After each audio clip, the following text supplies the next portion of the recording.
Good evening tonight, guys. This isn't a video I want to make. It's a video I knew I'd have to eventually. Today, Sancho passed away from cancer, and something we knew was going to happen for a while.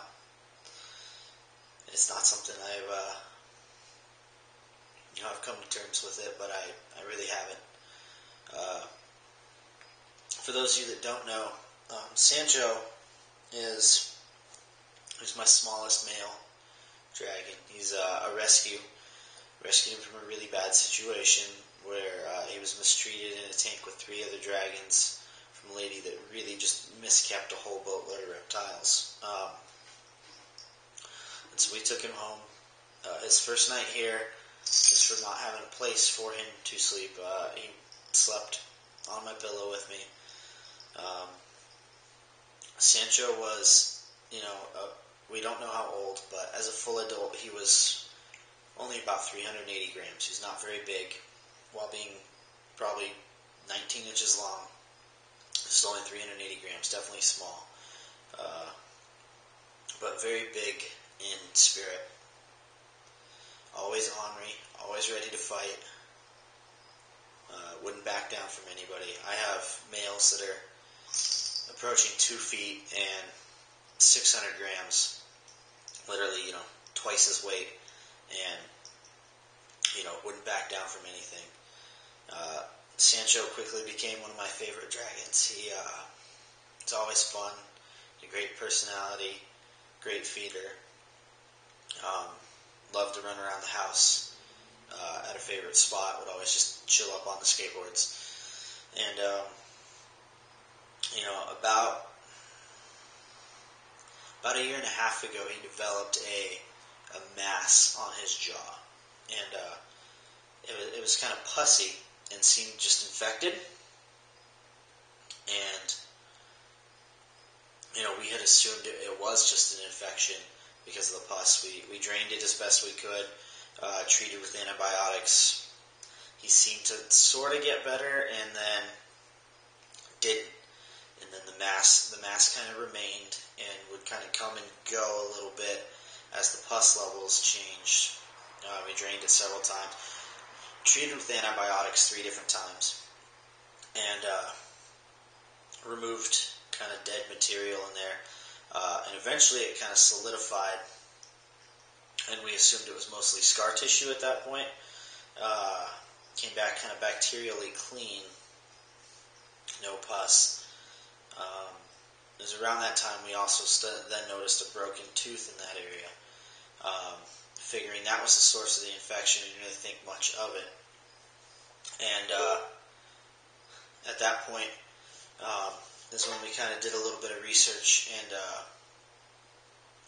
when it wouldn't go away, kind of deduced that he had actually had cancer on his jaw, and it had moved up into his bone and his teeth a little bit, and that's why he had a broken tooth.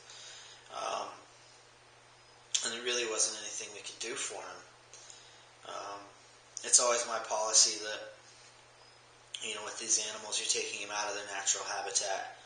You're keeping them captive, and so it's your responsibility to make sure that they're not for want. That they are well fed, well cared for, and really don't ever have a desire. So really what we just did with Sancho is we kept him as well fed and well nourished as possible. Within the last probably week, I noticed him getting really thin. Wasn't eating well. I took matters into my own hands, as I've had to do with other animals. And we went and got some critical care and started feeding him, like critical care paste mixed with food items, making sure he was getting tons of vitamins, tons of nutrients, extremely nutrient dense. And he seemed to bounce back a little bit, but, then faded just as quickly back down. And today I knew today would be the day.